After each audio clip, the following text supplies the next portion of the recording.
Awesome. So hi everyone, thank you and welcome. Thank you so much for being here. My name is Ambika. I'm the manager of global programs at the Waterloo Institute for Sustainable Energy. And it is my pleasure to welcome you to this webinar with Dr. Nick Mercer on Empowered Communities, Energy Planning by, with, and for the Diesel-Powered North.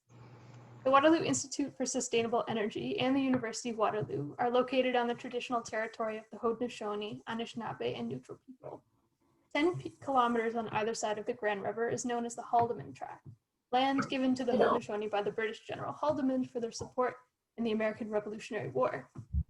Through the Dish with One Spoon Treaty, the Haudenosaunee Anishinaabe agreed to share and protect this land together.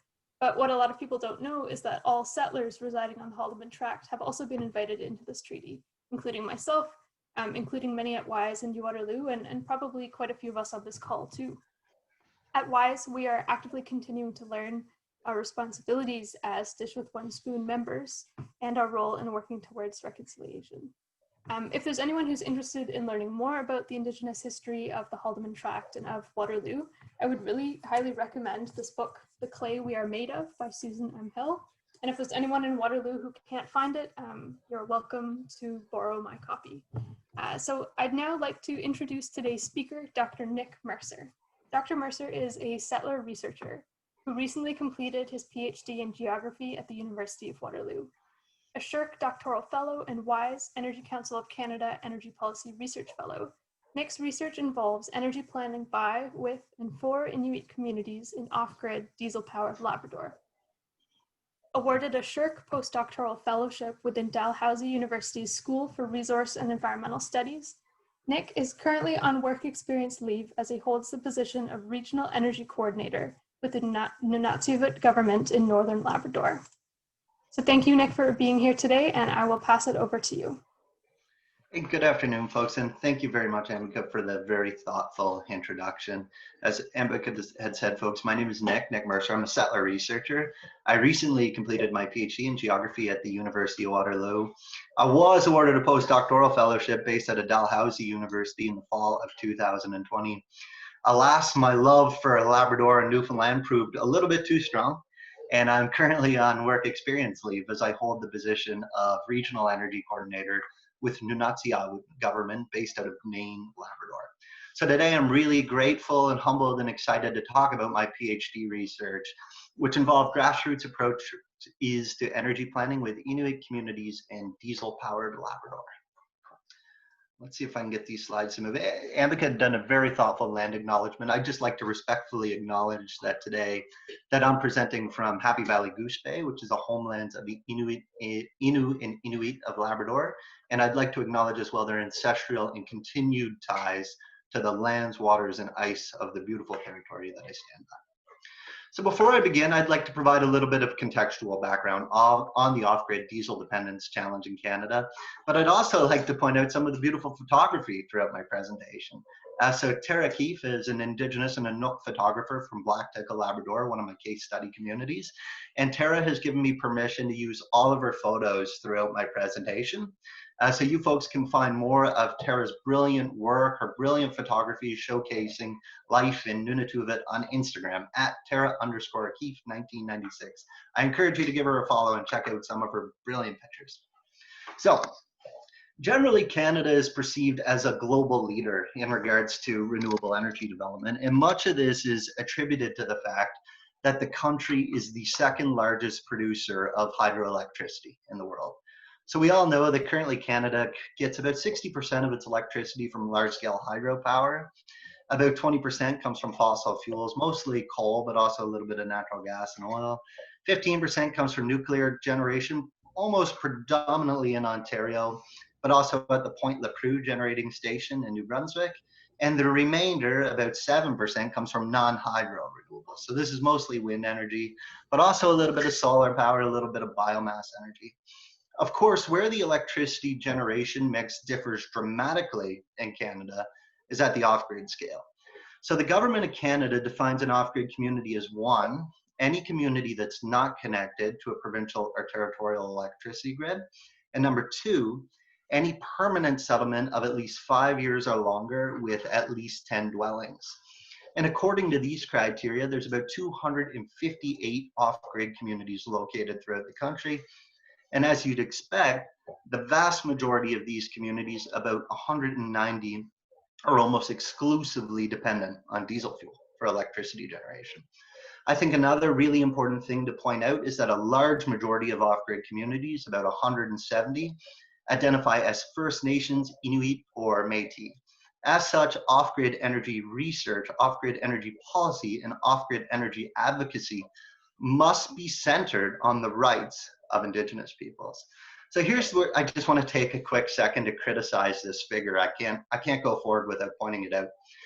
This figure here was done by the Waterloo Global Science Initiative, and it's entitled Canada's Diesel-Dependent Communities. Canada's, with the possessive, suggesting that Canada owns diesel-dependent communities. I would argue that this couldn't be further from the truth. These are sovereign, independent, autonomous nations within Canada, and I would suggest that Indigenous diesel-dependent communities in Canada is a much more appropriate term. So with that caveat out of the way, I will continue.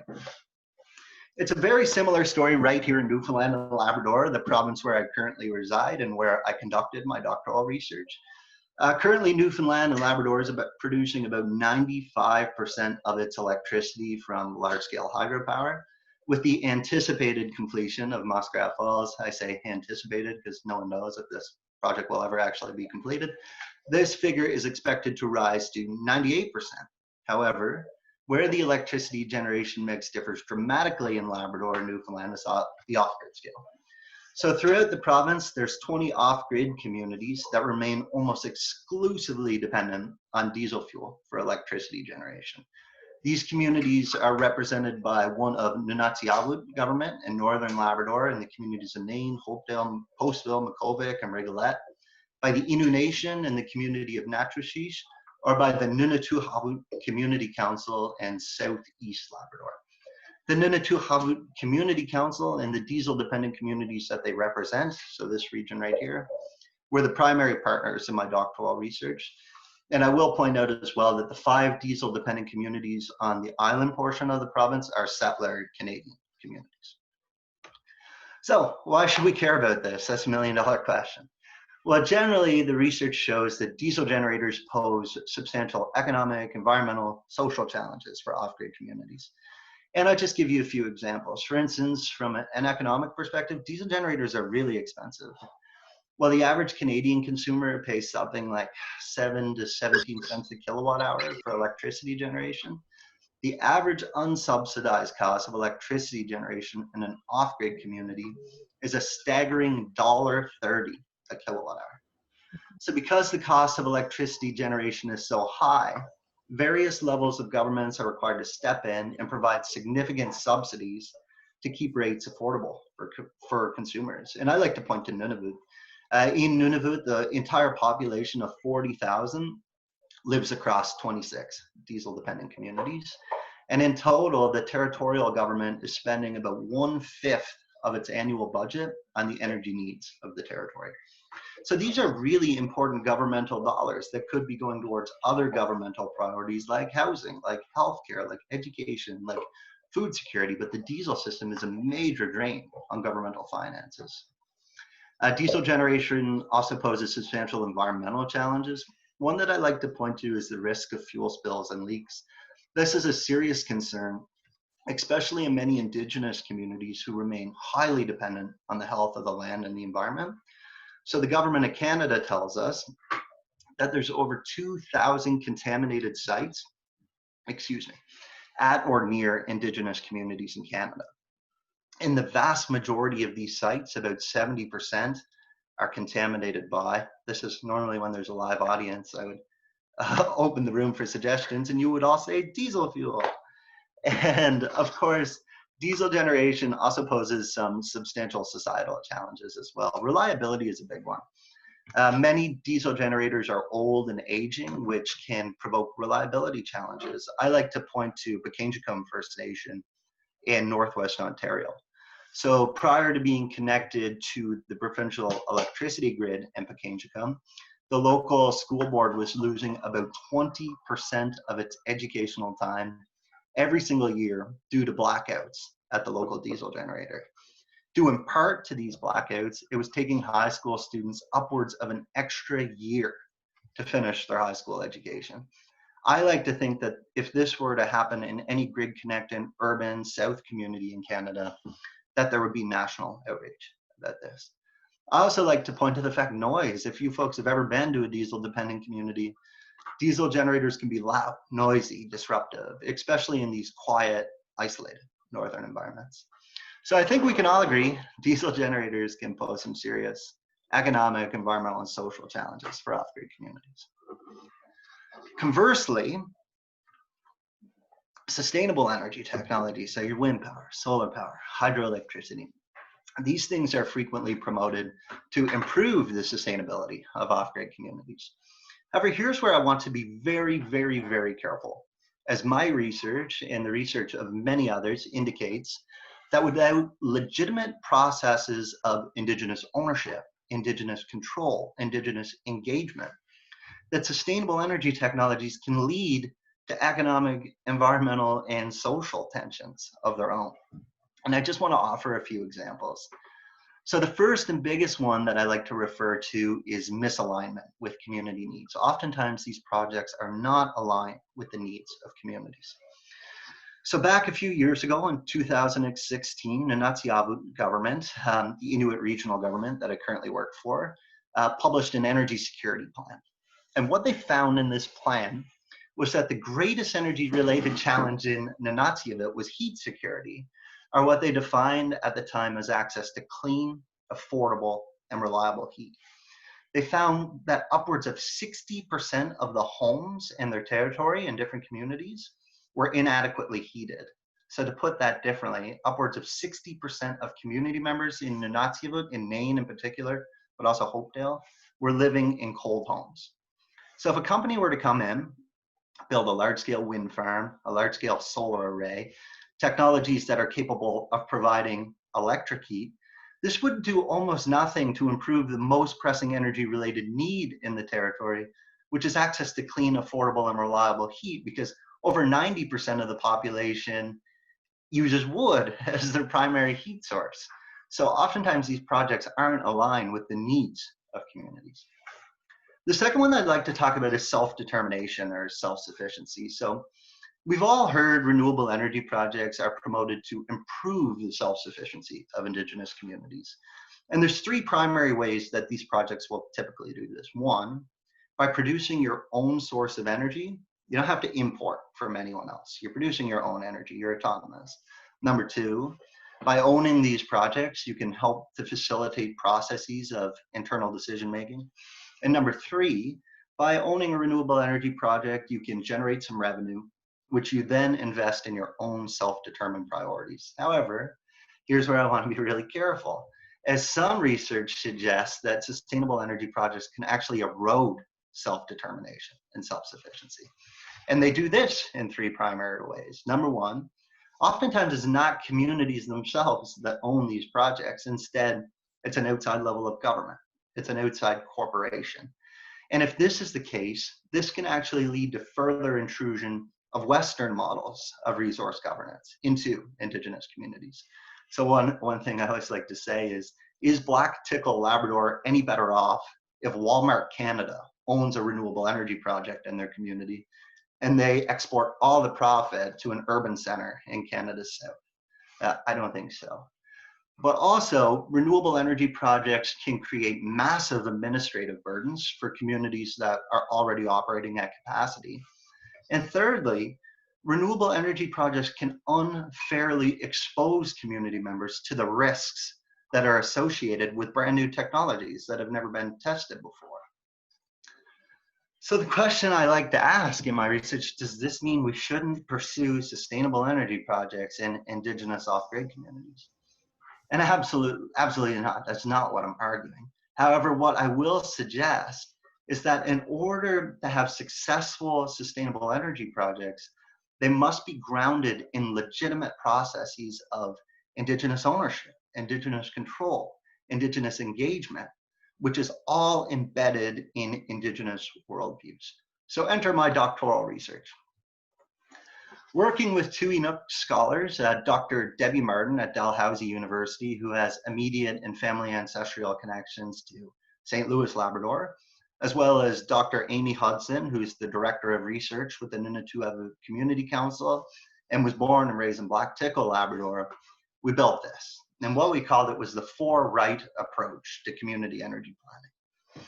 And essentially what we argue is that energy planning research, so the research that I do and that many people on this call do, must be grounded in the Inuit or Indigenous worldviews of respect, reciprocity, relationships, and rights. So by respect, we refer to things like honoring the history, the culture, the traditions of communities and energy-related decisions.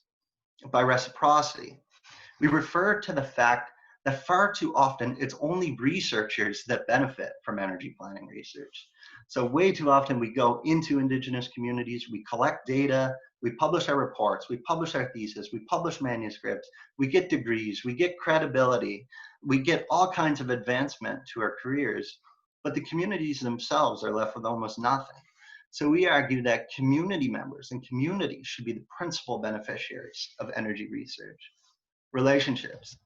This refers to the notion that energy planning research within 4 Indigenous communities is a lifelong relationship, and that we're going to continue to support communities long after the formal completion of our research. And finally is this idea of rights. And here we simply refer to respecting the formal rights, regulations, protocols of the communities that we're serving. My colleague, a Nook colleague from Labrador, is named Dr. Julie Bull. And Julie likes to remind me all the time, Indigenous communities are not another stakeholder to be consulted. We are rights holders that must be respected. So this must be at the forefront of everything we do. The next stage of our framework is Indigenous engagement, ownership, control. Here we suggest that a sustainable energy project should never go ahead without the free, prior, and informed consent of the communities that we're serving. The next 2 stages, generation side sustainable energy projects, household energy use, these stages kind of go hand in hand. So right now, generation side sustainable energy projects, and pardon my language, but they're seen as really sexy across Canada. So every researcher, every developer wants to build an energy project in an Indigenous remote community. But what the research tells us is that intermittent renewable energy sources like wind power, solar power, these intermittent variable sources of generation are really only capable of displacing 10 to 20% of the diesel consumed without substantial investments in energy system control and energy system storage. However, it's at the household level, the way we heat our homes, the way we insulate our homes, the way we consume electricity in our homes, the building envelopes. It's here we can make a really important dent and displace 10, 20, 30, 40, 50% or beyond of the diesel that is consumed in an isolated Indigenous community. And finally, we have this idea of transition. And here, the ultimate idea of this framework is that it's only when we can maintain the 4 R's associated with Indigenous research, seek and maintain the free, prior, and informed consent of the communities that we're serving, assess the social, not just the economic, but the social feasibility of supply side and end use energy technologies. It's only at this point where we should be making recommendations about which technologies are likely to support a community in achieving sustainable energy future. So again, when I'm in a big crowd of people, I like to ask, does anyone think the Muskrat Falls hydroelectric project in central Labrador would have passed through the 4-right community energy planning framework? I'll let you folks do on that. Have a quick sip of coffee. So I was extremely fortunate and privileged and grateful and that I actually got to implement this framework. So partnering with the Nunatsiavut Community Council, which is the governing body which represents Inuit in South and Central Labrador, we partnered with 3 initial case study communities, Black Tickle, Norman Bay, and St. Louis, which locals will refer to as Fox Harbor. So you'll hear me use those terms interchangeably sometimes. But when we disseminated our preliminary results to the governing council, folks were really excited and they invited me back to the territory. where I implemented the energy planning model in 6 new partner diesel-dependent communities. So Cartwright, Charlottetown, Lodge Bay, Marys Harbor, Penson's Arm, and Port Hope Simpson. You can see them all on the map here. So in total, across the 9 partner communities, I conducted over 211 community member energy planning interviews. So what the interviews looked at was 4 key things. Number 1, impact assessment, needs assessment. What are the greatest energy related challenges in your community? If a project were to ever go ahead, what should it actually be addressing? Far too often, we as researchers and policymakers and advocates, we like to dream up solutions for problems that don't actually exist. So we wanted to talk to communities directly and figure out what their needs were. Number 2, we wanted to look at the future of energy in Inuit communities. So are you satisfied with diesel generation? And if not, which other generation options would you like to see, and why would you like to see them? Number 3 was household energy use. So how are you currently using energy in your home, and how can we do that more effectively? And number 4 was community motivation. So again, if a project were to ever go ahead in your community, what should it actually achieve? So as a result of this research, we had some really interesting and exciting findings that I'm delighted to be able to share with you today. So again, recall that the first thing that we wanted to understand was energy-related needs in your territory. If a project were to ever go ahead, what should it actually achieve? So as you can see here, what we did is we just presented a list of variables to community members. And we asked them to give us an answer on a scale of 1 to 5. If they gave us a 1, it meant we are not at all concerned about that issue. Don't worry about it. Whereas if they gave us a 5, it meant we are extremely concerned about that issue. Please, let's come up with a solution for this. And as you can see, a couple of issues emerged at the top of our list, which we really didn't expect. And the first was continuance of energy subsidies. So right now, electricity rates in Labrador diesel communities are highly, highly, highly subsidized. A recent research report I read suggested that Inuit in Labrador are only paying about 24% of the true cost of electricity in their community. And I say true cost because that doesn't include externalities like greenhouse gas emissions or local air quality, but about 24% of the true cost is what they're paying. The remainder is covered by subsidies. So the way that these subsidies work is that grid-connected consumers on the island portion of the province in Newfoundland are charged small premiums on their electricity bills. It amounts to about 10% of your electricity bill, which are then transferred to consumers in diesel-dependent communities.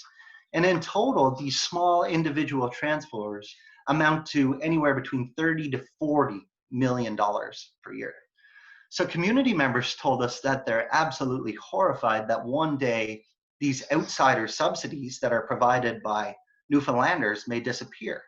And if those subsidies were to disappear, it's very likely that electricity rates would triple or quadruple. And community members told us that if their electricity rate ever quadrupled, that they would never be able to afford to live in their traditional territory.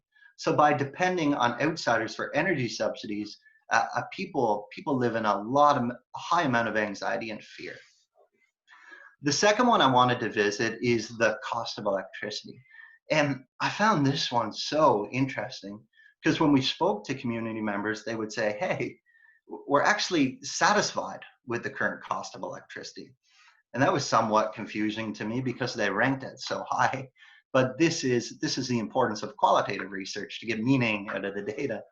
So community members told us, yes, because of our electricity rates are so heavily subsidized, and because we use wood as our primary source of heat, electricity rates aren't so bad right now.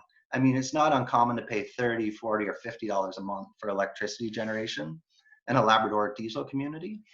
However, what community members are extremely, extremely, extremely concerned about is the potential for future rate increases. So right now, the government of Newfoundland and Labrador is building the Muskrat Falls hydroelectric project on the island portion of the province. And some research has suggested that because of this project, electricity rates in Newfoundland are going to double from 12 cents a kilowatt hour today to 21, 22, 23 cents a kilowatt hour further down the road. So given that the fact that diesel dependent communities pay the same rate as people who live on the island, community members are incredibly fearful that their electricity rates are going to shoot through the roof because of a project that they did not consent to, that they do not get any benefits from, that they will never see a kilowatt hour of electricity from. So because of these external cost pressures, again, people live in tons of fear that they're not going to be able to afford to live in their community. So I will argue that Inuit understandings of energy sustainability in Southeast Labrador are dominated by these exogenous aspects of development. And to define exogenous development, I like to refer to its counterpart first, which is endogenous development, or development that's built on the use of local physical resources like the wind, the sun, local resources, so employing Inuit instead of employing maintenance crews from St. John's, and local capital resources as well. So ensuring that profit stays within community isn't exported. So the opposite of that, exogenous development, is dominated by the settlement of firms from beyond the host area. So you can see that these issues that are emerging, like the continuance of energy subsidies, where we're relying on outsiders, the cost of electricity, where the decisions of Newfoundlanders are influencing your ability to live in Newfoundland and Labrador, are the primary energy-related concerns in Nunavut. Now, if you look further down our list, with issues like climate change, fuel supply, noise, deforestation, this doesn't mean that they're not concerns. In fact, several community members were extremely concerned about these issues. But what it does mean is that if a project were to ever go ahead, these are the priorities that should be addressed. These are the things that Inuit are dealing with on a daily basis. So with the concerns out of the way, we have another shocking finding. This one was really important to me because the federal government has announced that they plan to get rid of diesel generators in off-grid communities by 2030. I mean, I would suggest that that statement alone runs counter to the idea of free, prior, and informed consent. But what we found in our research, that community members in the 9 communities we worked in are not necessarily opposed to diesel generation. It's a really complex issue. So as you can see, a large chunk of community members told us they were neutral to diesel. A big chunk of community members told us, hey, we actually really support diesel. And then about an equivalent chunk of community members told us that they were opposed to diesel. So when we asked community members why this was so, why they have such mixed feelings about diesel, they gave us 4 key reasons. They said they actually value the social and economic contributions of their existing electricity systems. So number 1, valuable employment opportunities. Diesel generators create high-paying, year-round, full-time, highly trained positions in communities where little waged employment is sometimes available. So figures available from the utility here in Newfoundland and Labrador suggest that on average, a diesel plant operator earns in excess of $100,000 per year, whereas the mean annual income in a community like Black Tickle is as little as $12,000 per year. So this is a really important source of employment in these communities. Community members also told us, hey, diesel generation is relatively reliable in harsh northern climates. So it's not uncommon on the coast of Labrador to get wind speeds of 120, 140, 160 kilometers per hour in the winter. And for the most part, the diesel system is able to withstand that. Number 3, community members told us, hey, we're really familiar and comfortable with diesel generation. It's been around 30, 40, 50, 60 years. We trust it, it works, and there is a prevailing attitude of don't fix what ain't broke, I think is the technical term. And finally is this idea of community resilience. And here, because the diesel plant operators earn such high incomes, because they have such flexible jobs, they're the ones who own the only grocery store in town. They're the ones who go get wood and game and fish for seniors and elders who can't. They are community leaders. They are community volunteers. A couple respondents in our study described diesel plant operators as the beating hearts of their communities. So Does this mean, again, that we shouldn't be pursuing sustainable energy innovations in Indigenous off-grid communities? And I would again suggest no. But what it means is that we need to work towards decolonized processes of decarbonization. So in a paper we published as a result of our energy research, and when I say we, I refer to my Inuk mentors as well as my supervisor, Dr. Paul Parker. We put forward this term, decolonized decarbonization. And what we describe it as is energy transitions which are grounded in community autonomy and local decision making. Again, respect for the right of free, prior, informed consent, which respect community identified strengths. So these are things like employment opportunities and reliability and comfort and familiarity and resilience, and which support communities in addressing their own self-identified priorities. So in the work that we did in Southeast Labrador, that would be continuance of energy subsidies, the cost of electricity, and these exogenous aspects of development. So we also wanted to look at the future of energy in Nunatuavut communities. And again, we simply presented a list of variables to community members, and if they gave us a 1, it meant we're very strongly opposed to this technology. Whereas they gave us a 5, it meant we very strongly support that technology. And we had some interesting results. Essentially, wind and solar were the only 2 technologies that maintain broad community support. For every other technology that we tested the social acceptance of, there were far, far, far too many questions for our project to go ahead at this time. And I'll just offer a few examples. Grid extension. Community members would say, okay, if we hooked our community up to the grid, what would that mean for the 5 local jobs at the diesel plant? Tidal power. If we put a tidal generator on the seabed, what's that going to mean for our salmon stocks? Battery storage. I found this one fascinating because everybody is advancing microgrid projects right now, but community members were quick to ask us, what will we do with the waste? It's hard enough to recycle aluminum cans in a community like Black Tickle. So community members had the very sincere question, what will we do with a battery waste at the end of its life? Large scale hydroelectricity, people would be quick to say, generation, people would say, isn't that what Homer Simpson does? That was a legitimate comment. I'm not making that up. But also, people would ask us, why would we import a resource from Saskatchewan when we have such abundant local wind and solar power? So we then repeated a similar process for energy efficiency technologies. And here we had a very, very, very profound finding in that energy efficiency technologies maintained substantially higher levels of support than the supply side generation options that we tested. As you can see here, virtually every technology we tested, be it window upgrades, LED lighting, insulation, maintained broad community support. And we asked community members why this was so, why they love the idea of energy efficiency reasons. The first is household savings. So with a renewable energy project, there's no promise that community members themselves are actually going to see savings on their electricity bill. The corporation might make a bit of money that built the project. The utility might save some money from displacing diesel fuel. The community partner might generate a little bit of revenue, but there's no promise that community members themselves will see financial savings. But if you put in a heat pump or an LED light bulb or some spray foam insulation, there's basically a promise there that you're guaranteed to be the principal financial beneficiary. Number 2 was this idea of incremental transitions. So again, an important finding of our research was that Inuit are not widely opposed to diesel generation. So energy efficiency technologies are seen as smaller steps that can be taken incrementally and collectively to improve the sustainability of the energy system.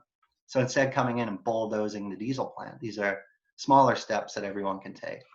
Number 3, and I can't stress this one enough, is this idea of positive relationships. So there's been a consulting firm operating on the southeast coast of Labrador for the last 10 years. Summerhill is the name of the company.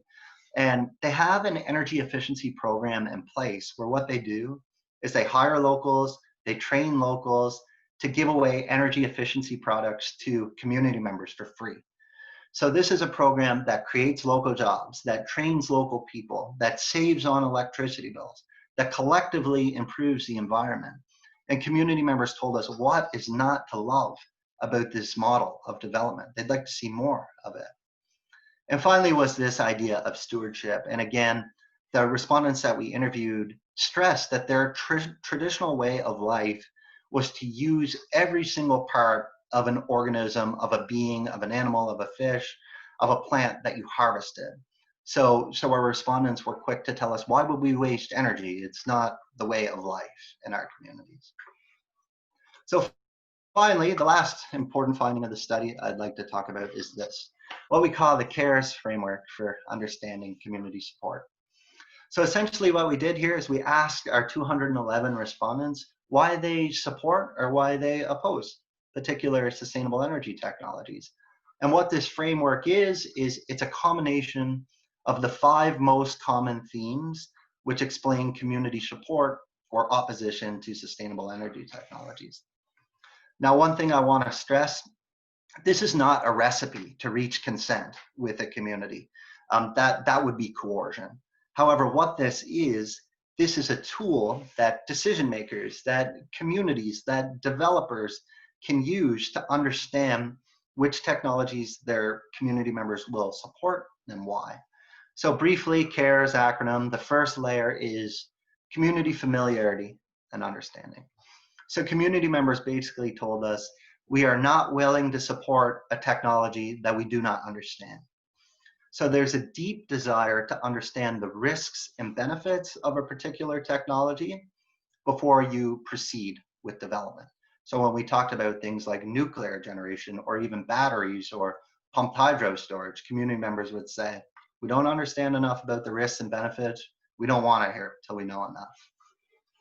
Secondly was this idea of association with previous projects. And here we found that an individual's perceptions of sustainable energy technologies are shaped vastly by their past experiences with sustainable energy technologies. So when we spoke to community members about things like hydroelectricity or run-of-the-river hydroelectricity, community members would be quick to say, that's like Muskrat Falls, right? And of course, most people on the line would know that a micro hydroelectric generator is nothing like a large-scale 824 megawatt reservoir dam. However, this is how their perceptions have been shaped, and we have to take that seriously. But this can work positively as well. So Inuit in Southeast Labrador continue to live a largely land and sustenance-based lifestyle. And as a part of this way of life, they typically maintain multiple homes, cabins, and camps to accommodate seasonal harvest. And those hunting cabins and camps are typically powered by solar panels. So this successful deployment of solar panels at cabins and camps has inspired community hope and optimism and imagination for what could be accomplished at a community-wide scale. So our results would suggest that small-scale demonstration projects that enhance familiarity and build community trust and deliver tangible benefits is a promising pathway for consensual sustainable energy transitions. The R, relationship with culture and sustenance, basically community members told us we're unwilling to support a generation source if it poses threats to the food sources that have maintained us since time immemorial. So examples here are plenty. Large-scale hydroelectric reservoirs, which contaminate aquatic life and wildlife, poorly placed wind turbines that strike down migratory birds. I've even seen solar arrays which are placed on pristine berry picking grounds. And community members have told us if these generation sources pose risks to our food sources, they are absolutely not considered a sustainable source of energy. The next most common reason was this endogeneity of resources. And again, endogeneity, that's local development. That's local physical resources, wind, sun, local human resources, employing locals, not employing outsiders, local capital resources, returning financial benefits to communities, not to corporate headquarters. So community members told us the more local the resources that you use, for instance, if there's more wind in a community than another community, they're far more likely to support the development of that project. And finally, in the middle of our framework is energy security. And we put this at the core of our framework purposefully, because far too often developers, researchers, policymakers justify sustainable energies. Small modular nuclear reactors. They're quick to cite these benefits: environmental benefits, affordability benefits, health benefits, reliability benefits. But these things are certainly important to community acceptance.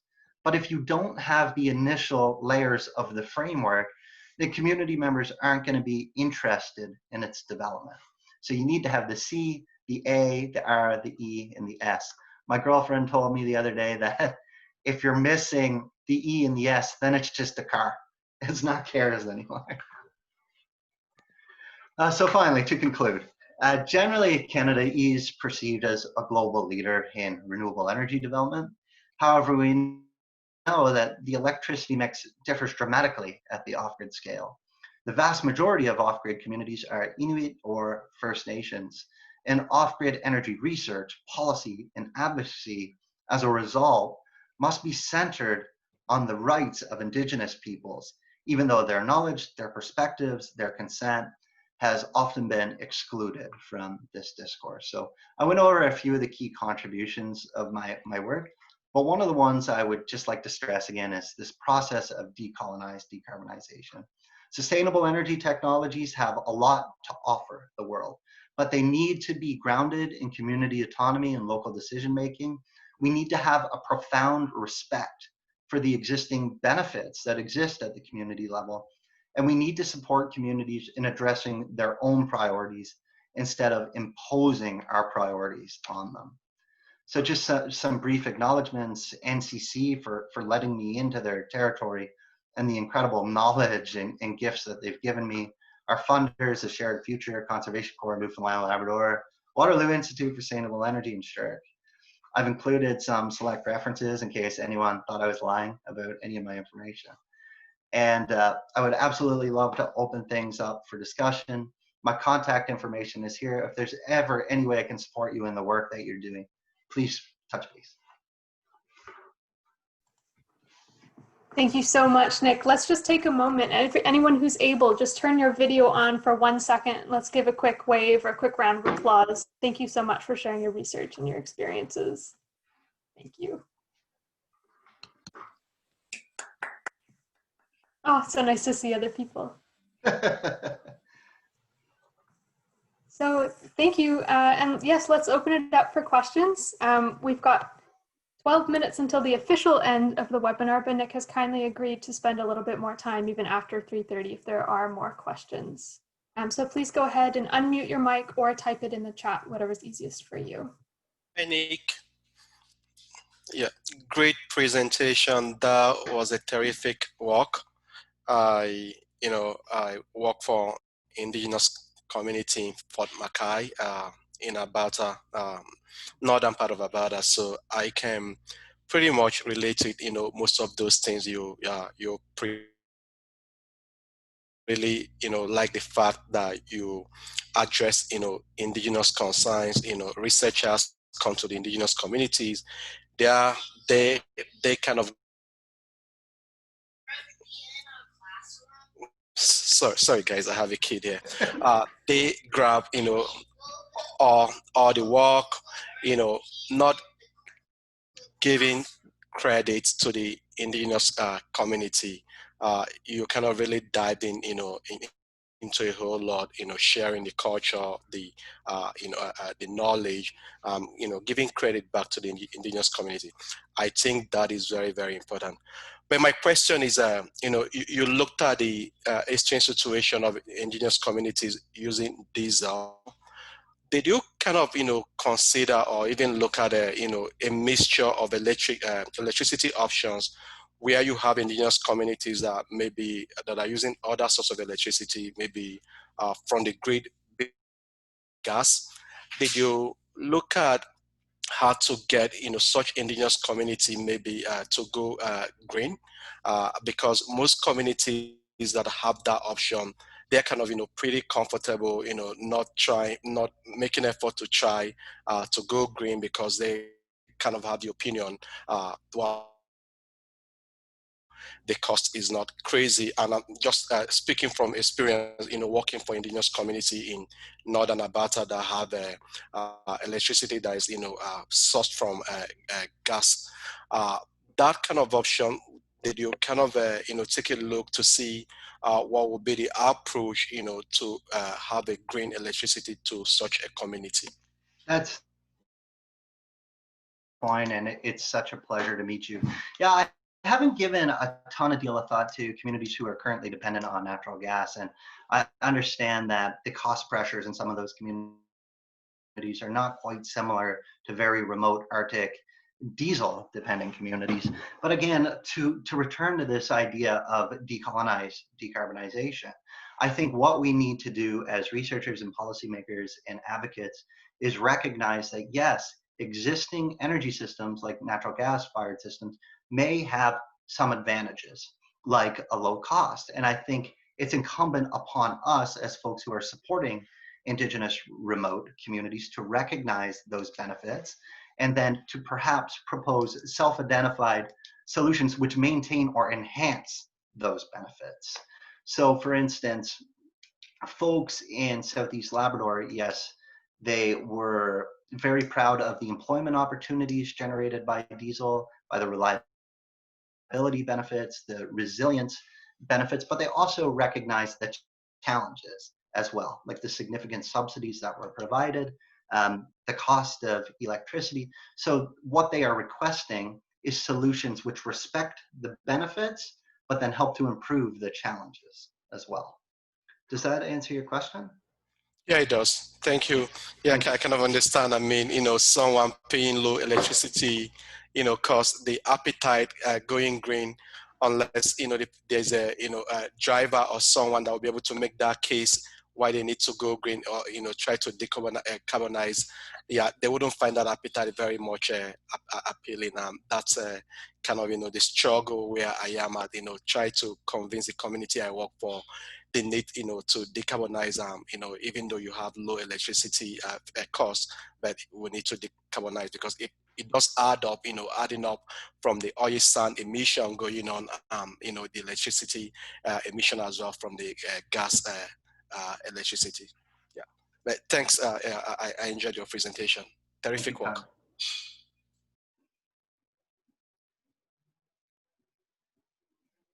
Hi, Erin, I see your hand. Thank you for presenting to us. This was really interesting. I'm currently taking a course with Paul Parker, and my thesis is looking at wind transmission projects. And I want to include a case study on a number of places, but I want to include some Indigenous communities. So this was really interesting to me. So assuming for the sake of this question that Indigenous communities are committed to transitioning away from diesel and reducing it to maybe 80-90%, or sorry, by 80 or 90%. And you have found that intermittent renewables can only account for about 20% of that reduction. And there have been concerns, as you noted, about the feasibility of battery storage in these remote communities. What solutions have you found, or what solutions have Indigenous communities sort of found and proposed for meeting that sort of 60 to 70% gap that there sort of exists? I think this question of the gap is really important, but I want to go a little higher level first. And one thing I would like to suggest that climate change in the world is not the fault of Indigenous peoples. So there's questions of equity is here as well, right? So 190 diesel-dependent communities in Canada consume about 215 million liters of diesel fuel per year, which amounts to about 700,000 tons of carbon dioxide equivalent in emissions. The oil sands in Alberta alone emits 68 million tons of carbon dioxide equivalent per year. So one thing my colleagues have told me is that Inuit in Labrador have not caused climate change, but they will adapt. They are resilient and strong, and they certainly will adapt. So to answer your question, it's that piece of adaptation that I think is really important. And I don't know if 100% elimination of diesel is a realizable target. But what I would suggest is a tangible target is small incremental steps. So again, our CARES framework told us that association with previous projects is really important. So let's commit to doing, with the consent of the communities, a small scale generation project really well and get to that 5 or 10% of diesel displacement. And once we've proven ourselves, our communities have proven themselves, they don't necessarily need us, then we can scale up our efforts beyond that. But I think it needs to be a small incremental effort. I currently am working on a microgrid project in Nain, Labrador. And I saw some of my colleagues here from Natural Forces. But this project is expected to displace over 50% of the diesel in the community. So I think we can make some really tangible progress in diesel reduction while also not imposing our will on communities. Is that enough of an answer? Sorry, I went off on a tangent there. No, that's good. Actually, one of the things I really enjoyed about your presentation was the fact that Anglo-Canada can be pretty paternalistic, where we're giving you solutions, now implement them, rather than asking the communities for what they need, which of course, like, the communities have the better expertise. Right. We shouldn't, assume that we can just dictate to them. So I really, appreciated you including that. One of my colleagues in Labrador, her name's Melissa Labrador, she's Mi'kmaq from Wildcat Reserve. She always used to say, listen, we've managed these lands sustainably for 13,000 years, and you folks, white settlers, have wrote her off in about 150. So maybe we should be looking to communities for answers and not imposing our answers on them. Absolutely. Thank you so much.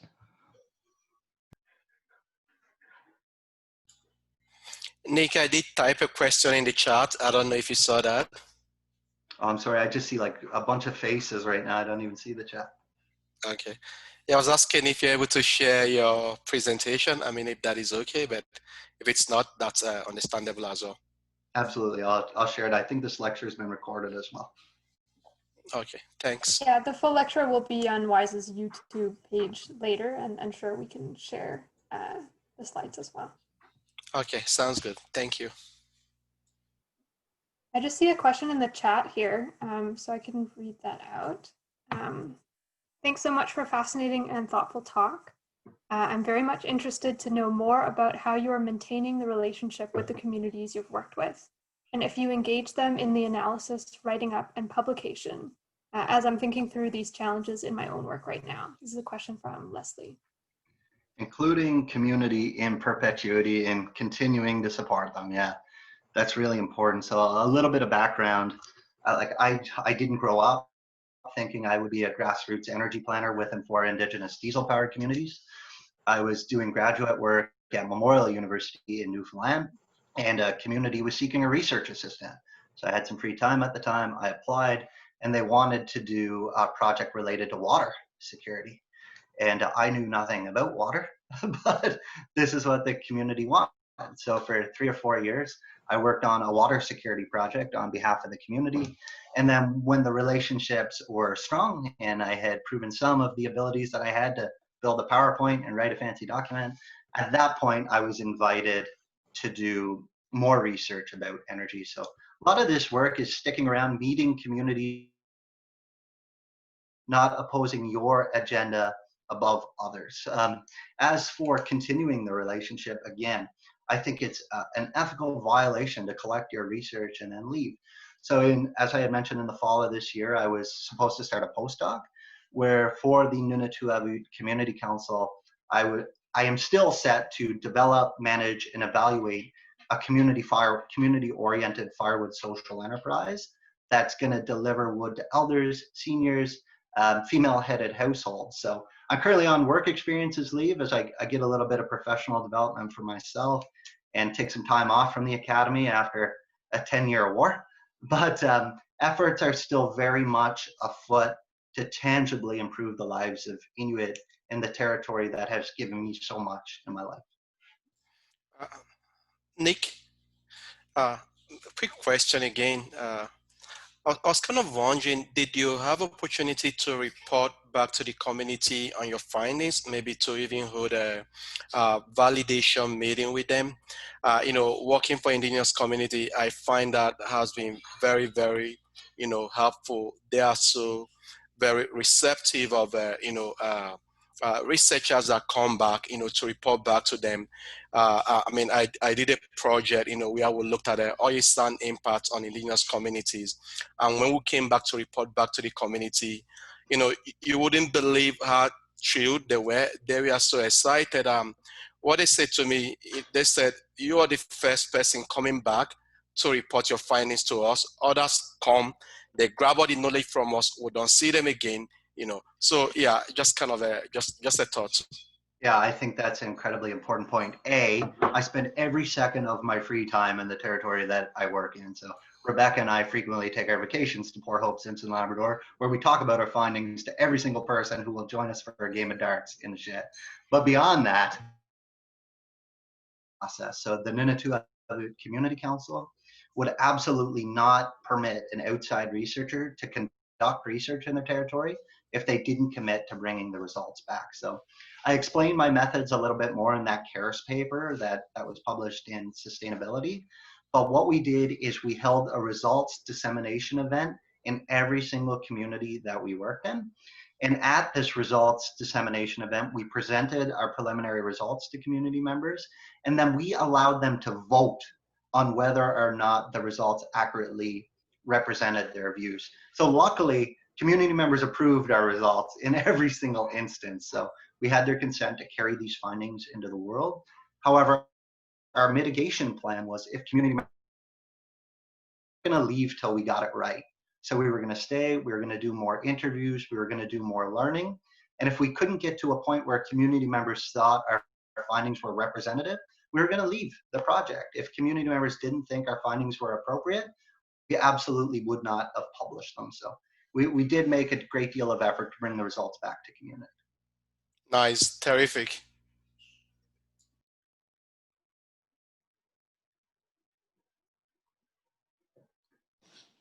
Hi, Nick. That was a really fantastic presentation.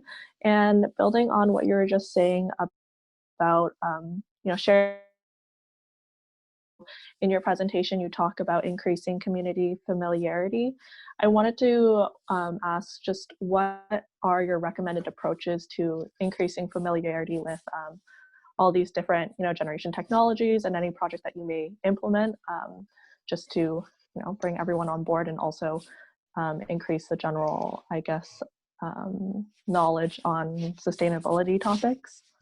Yeah, I think that's an important question. How to enhance community familiarity and community capacity. The thing I'll preface this with, and I have this conversation with my colleague Nicole Blinn all the time, who's a Mohawk scholar currently at Dalhousie University.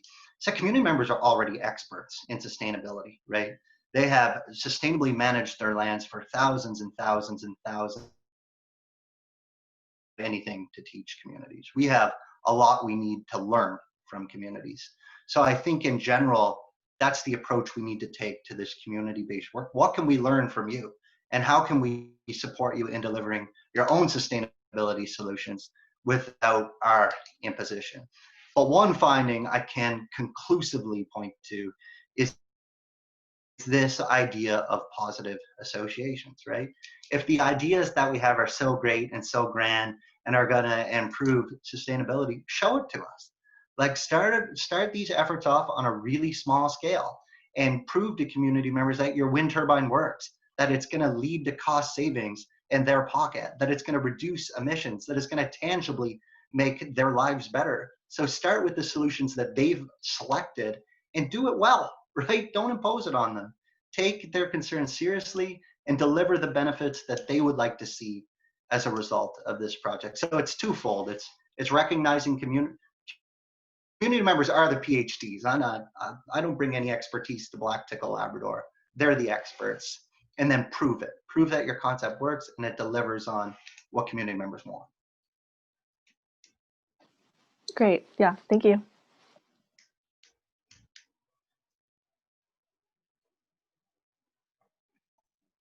Hi, Amy. Thanks for your presentation. I wondered, so, you know, you said that generation projects are pretty sexy right now, you know, and the diesel reduction targets are ambitious that are out there, and there's quite a lot of funding out there as well for the generation side of things. And then I really appreciated how you emphasized the importance of demand side management, home energy improvements, and the research you've done to kind of unearth the values that Indigenous communities have around that. In energy planning, I'm wondering how, or have you seen examples of how communities are approaching mix within their energy planning? Because one thing that, you know, we've come across a little bit is a bit of a tension there. That DSM, you know, does provide a lot of benefits and is quite cost effective, but you also need to have a certain amount of load in the community to justify and make cost effective these large generation projects. So I just would be interested in any insights you have into how communities are sort of dealing with that in their energy planning. Yeah, I think it's a really important question. And one thing I'll say is that, like, I'm kind of critical of these targets that we've established to displace diesel use. I mean, that pledge to eliminate diesel generation by 2030, I mean, it runs counter to this idea of free, prior, and informed consent. And setting like ambitious targets of 80 or 90% reduction, are these community established targets or private sector established targets? And I think folks are quick to swipe in and propose grand generation side projects to help meet those thresholds. But I think my research shows, the knowledge of community members shows, that demand side management is a much more effective way to do this. With that, I'm not 100% sure, but I can report good news stories. Like as a result of a lot of the energy planning work that Nanati have support of incredible partners like Loomis Energy, and they've Natural Resource Canada. They've got a large grant to install high efficiency wood stoves throughout the territory. And these are stoves that burn, you know, 25 to 50% of the fuel that a conventional wood stove is burning. And this is just a project that is changing people's lives, giving elders, you know, the heat that they need to get through the winter. It's saving a substantial amount of time and energy. So I don't have particular recommendations, but I can point to these terrific news stories that are making people's lives better. I'm sorry I couldn't be more useful. Thanks, Nick. That's great.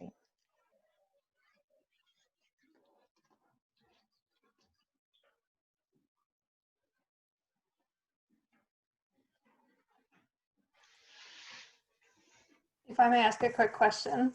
You mentioned that there are a lot of researchers interested in this topic, but might not know how to approach it, might not understand kind of the community-based aspects. I'm just wondering what advice you would have for students or researchers or companies or anybody who's new to this area and is looking to get into it.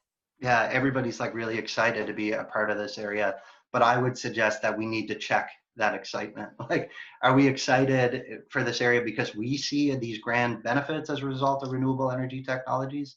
Are we excited because we genuinely want to build meaningful relationships with communities? So one thing I like to remind people is that true consent, free, prior, and informed consent, requires Indigenous or community involvement from the very conception of an idea through to the completion of an idea. So if you bring an idea forward to a community member, hey, I want to build a wind turbine in your community, or I want to do an energy efficiency program in your community, you've already violated your ethical obligations because the communities were not involved with the conception of that idea. So a colleague of mine at Queen's University wrote a paper called I Spent the First Year Drinking Tea. And essentially the idea is, like, if you really have good intentions and want to do this work, drink tea, go to the community, show up, support communities any way you're asked. I mean, I'm not a tea drinker, but I built water barrels for 3, 4, 5 years and went to dart tournaments and, you know, went out on sled dogs and fly fished and had the scattered craft beer. So we all have our different approaches to relationship building, but get to know people before you start proposing and throwing ideas at them. I like to draw the parallel all the time. If someone you liked was walking down the street, would you run up to them and say, hey, let's go for a 6-course meal? No, you would like stop and introduce yourself and get to know them, and then see if there were mutual areas of interest or support. So take your time, drink tea, respect the rights of community is my recommendation.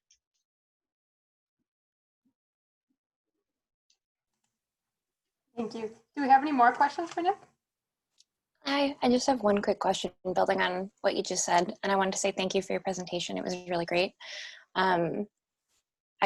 I think it's really important to focus on community building, but in doing that, do we run the risk of, taking too much time because climate change is an urgent problem? And I just kind of wondered what your thoughts on that are.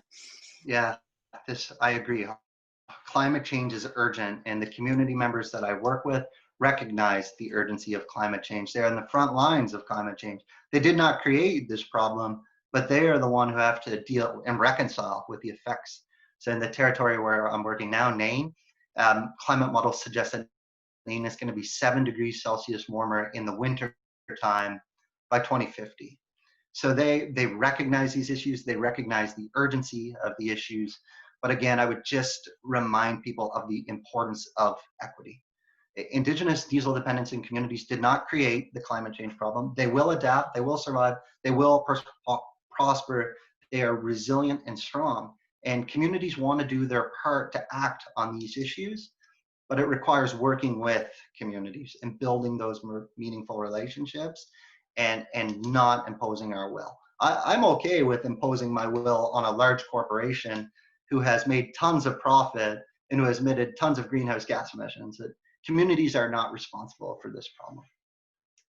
Thank you so much for your thoughtful question. Thank you.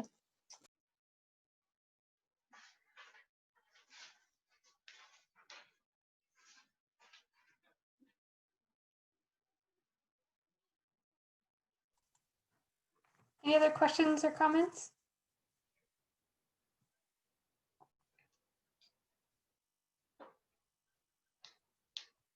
I would just like to add, I hope with everyone here today that this is only the beginning of this discussion.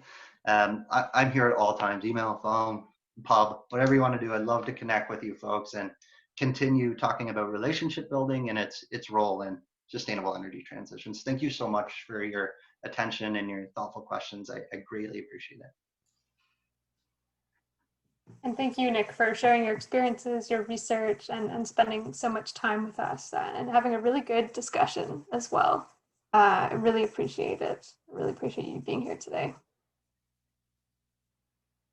We see lots of thanks coming in on the chat. So let's do another quick wave, another quick applause of thank you. Thank you so much, Nick, today. Thank you, folks. Thank you, everyone, for attending as well. Thank you. All right. Take care now, folks. Good night.